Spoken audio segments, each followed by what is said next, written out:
श्री सद्गुरु देवाय नमः। भाइयों बहनों, भगवान तो करुणा निधि हैं, कृपा के सागर हैं।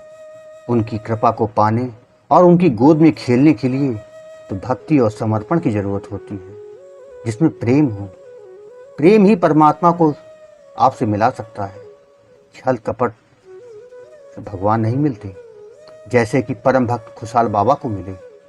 वाह, खुशहाल बाबा जी ने जीवन पर्यंत भगवान से प्रेम किया और अंत में उनके लोक को चले गए। आइए भाइयों बहनों, आज आपको खुशहाल बाबा के बारे में कुछ बताता हूँ।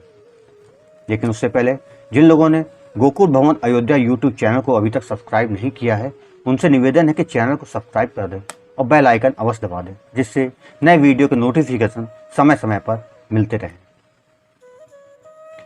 गुजरात महाराष्ट्र सीमा के पास फैजपुर नाम का एक सुंदर सा नगर है।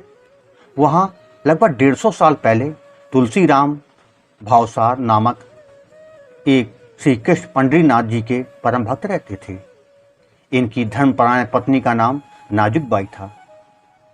इनकी जीविका का केवल एकमात्र धंधा था कपड़े रंगना। कपड़े रंग के जो पैसा मिलता, पति पत्नी उसी से अपने जीवन का आनंद उठाते और धर्म करते। जी, इसी तरह उनका जीवन लगातार बीतता जा रहा था। इन्हीं पवित्र माता पिता के यहाँ यथा समय खुशहाल बाबा का जन्म हुआ। बाबा बचपन से ही भगवत भक्ति में रिझे हुए थे। उनको भगवत भक्ति के अलावा दूसरा कुछ सूझता नहीं था। भगवान के लिए नृत्य करना, भगवान के लिए कीर्तन करना, भगवान को रिझाने का जो भी जतन कर सकते थे, बाबा वो सब करते थे। और भगवान की लीलाओं को सुनकर खूब खुश होते, नाचते गाते और हमेशा हंसते रहते थे। इसी कारण लोगों ने उनका नाम खुशहाल रख दिया, खुशहाल बाबा। यथाकाल पिता ने उनका विवाह भी करा दिया। इनकी सौदी पत्नी का नाम था मीराबाई। आपको पता होगा, दक्षिण में भारत का दूसरा वृंदावन कहा जाता है श्री क्षेत्र पंढरपुर। वहाँ आषाढ़ और कार्तिक शुक्ल की पूर्णिमा को बहुत बड़ा मेला लगता है। वैष्णव भक्त दोनों पूर्णिमाओं को यहाँ की यात्रा करते, अब भगवान के दर्शन करते। एक पूर्णिमा को खुशहाल बाबा भी पंढरपुर की यात्रा को गए। श्रद्धा भक्ति से भगवान विट्ठल के उन्होंने दर्शन किए। भगवान को देखकर तो भाव विह्वल हो गए, खूब नाचे गाए। उसके बाद बाबा मेला देखने गए। मेला देखते हुए उनकी नज़र एक दुकान में पड़ी। वहाँ पर भगवान श्री विट्ठल का एक सुंदर सा विग्रह था। उस विग्रह में इतना आकर्षण था कि बाबा अपने आप को रोक ना पाए और वहाँ पहुँच गए। उन्होंने सोचा कि अगर उन्हें यह विग्रह मिल जाए तो उसकी पूजा अर्चना करने के लिए खूब सेवा करेंगे। उसके लिए विग्रह बहुत जरूरी है। उन्होंने उसे खरीदने का निश्चय भी किया और दुकानदार के पास गए और बड़े धीरे स्वर से कहा, भैया, हमको भगवान का विग्रह बहुत पसंद आ रहा है, कृपया उसको आप मुझको दे दें और उसका जो मूल्य हो वो मैं चुका दूंगा। दुकानदार ने विग्रह को उनके सामने रख दिया और उसका जब मूल्य बताया तो बाबा चुप रह गए, क्योंकि बाबा के पास उतना पैसा नहीं था जितना कि दुकानदार ने उस विग्रह का मांगा। बाबा को बड़ा दुख हुआ। वो सोचने लगे कि शायद भगवान मेरे घर नहीं आना चाहते और वो रो रो कर प्रार्थना करने लगे, हे नाथ, आप तो पतित पावन हैं, पापियों को आप पवित्र करते हैं। बहुत से पापियों का आपने उद्धार किया, फिर मुझ पापी पर हे नाथ क्यों रूठे हो, दया करो, मैं आप पतित पावन की शरण में हूँ। बाबा ने देखा एक गृहस्थ ने मुंह मांगा दाम देकर उस विग्रह को खरीद लिया। अब उस विग्रह से मिलने की कुछ जो बची खुची आशा थी वो भी चली गई। बाबा बहुत दुखी हुए, वो रोने लगे। उनका दिल तो उस विग्रह में लगा हुआ था। उसकी सुंदरता ने उनका चित्त लूट लिया था। न उनका खाने पीने की कोई सुध नहीं, वो सब भूल गए थे, बस उस विग्रह को याद करके रोते। रात को एकादशी का कीर्तन सुनने के बाद वह गृहस्थ उस पाषाण विग्रह को एक गठरी में बांधकर उस गठरी को अपने सिराने रख के सो गया।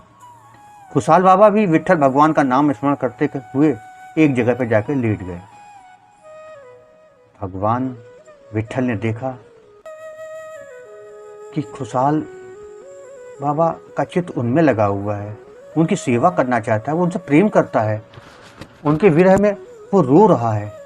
अब भगवान के अपने भक्त को दुखी कैसे देख सकते थे?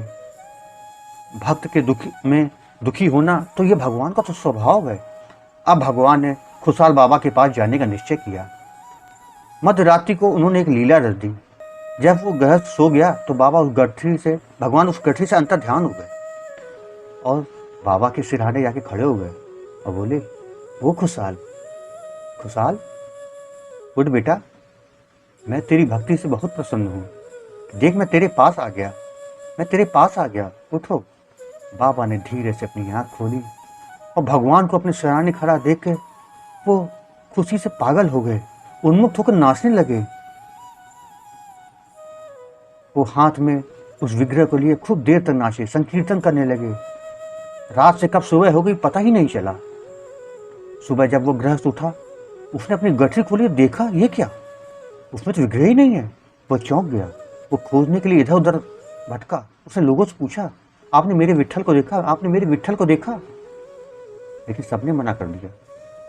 वो धीरे धीरे वो आगे बढ़ा तो उसने देखा कि बाबा उस श्री विग्रह को हाथ में लेकर नाच रहे हैं।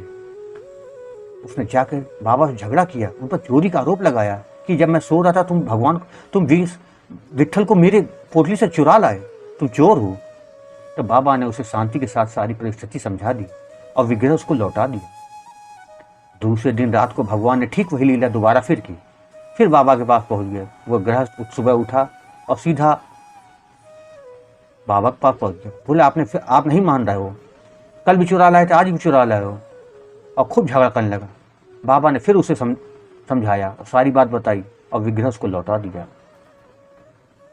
अब उस गृहस्थ ने कड़े बंदोबस्त में उस विग्रह को रख दिया और सो गया।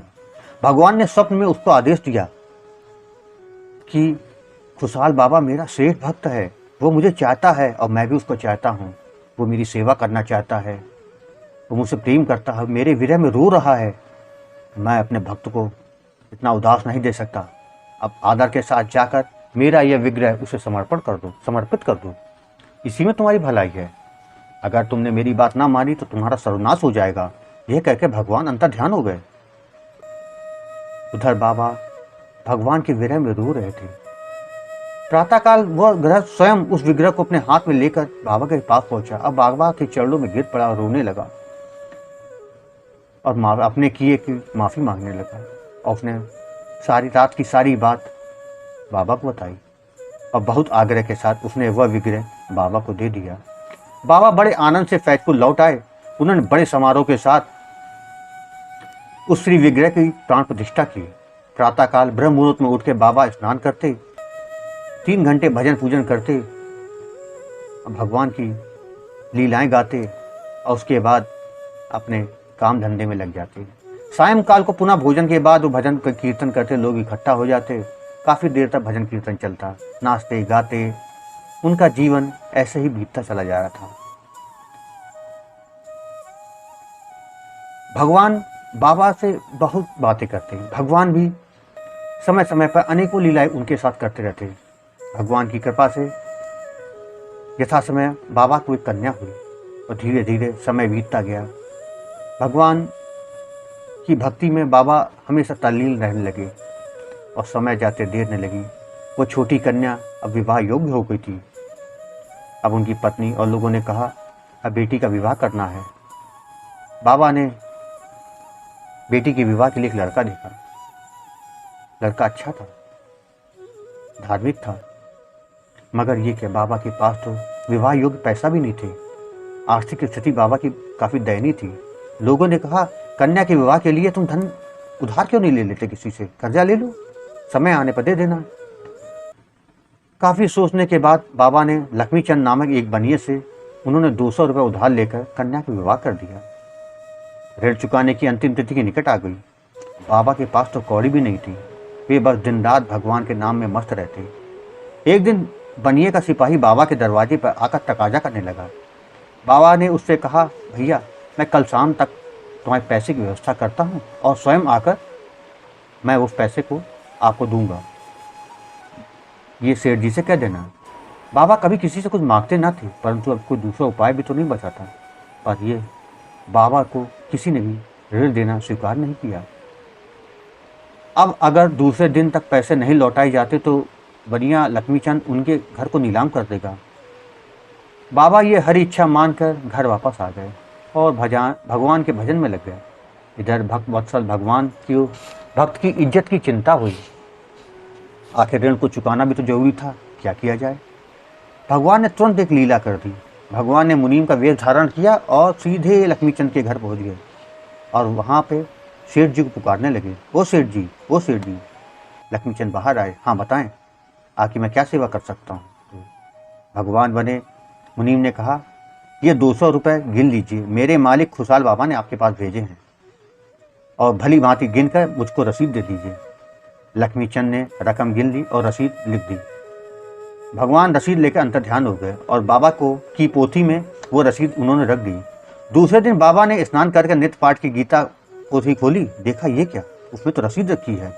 रसीद देखकर बाबा आश्चर्यचकित हो गए और भगवान को बार बार धन्यवाद कर रोने लगे और रोते रोते कहने लगे, मेरे कारण मेरे प्रभु को कष्ट हुआ है, मेरे प्रभु को कष्ट हुआ है।